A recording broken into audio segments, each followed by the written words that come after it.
राम राम मंडळी. तर या रविवारी आम्ही गेलो होतो फर्ग्युसन महाविद्यालयात सुरू झालेल्या पुणे पुस्तक महोत्सवात, जिथे गेलेले आकर्षक सजावट, प्रसन्न वातावरण आणि रंगीबेरंगी चित्रफिती बघून मनात उत्साह आणि चेतना भरली होती. आणि तेवढ्यात मी पाहिलं, आमचे बंधुराज पुतळ्याच्या पुस्तकात डोकावत होते आणि दुसरीकडं त्यांची अर्धबारिया पुस्तकांच्या ठोकळ्यासोबत आठवणी बनवण्यात व्यस्त झाली होती. एकीकडे मी आणि बाजा पुस्तकांच्या जगात हरवून गेलो होतो. आता कुठली नवीन पुस्तकं आपल्या पोतळीत भरायची हा आमचा विचार चालू होता.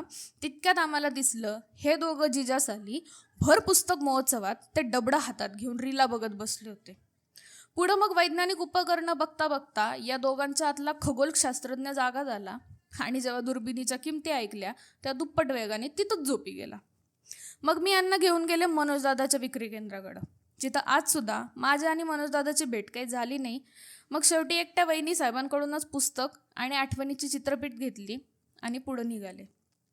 तर एवढा वेळ मला येड्यात काढणारा माझा हा नवरा एवढ्या उत्साहात अचानक कुठं निघाला हा विचार माझ्या डोक्यात चालूच होता. तेवढ्यात मला समोर एक केशरीत कपड्यातलं येडं कार्ट दिसलं आणि मला कळालं की इथं ते जपानी मांगे सुद्धा उपलब्ध आहेत, ज्यांना बघून माझ्या नवऱ्यातला उलटा वाचक जागा झाला.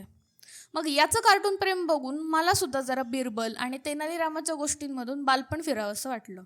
तिथून बाहेर आले तोच मला माझ्या भूतकाळाने खुणावलं, जेव्हा मला द लाईट हाऊसची मराठी आवृत्ती सापडली.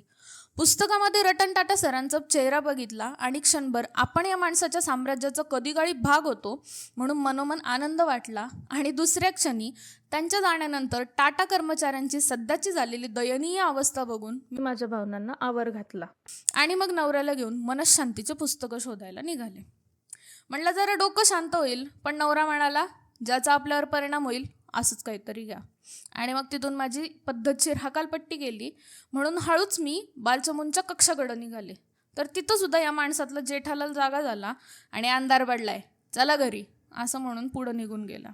मग काय, मनावर दगड ठेवला आणि त्या जादुई दुनियेला निरोप घेऊन आम्ही पुन्हा परतीच्या प्रवासाला निघालो.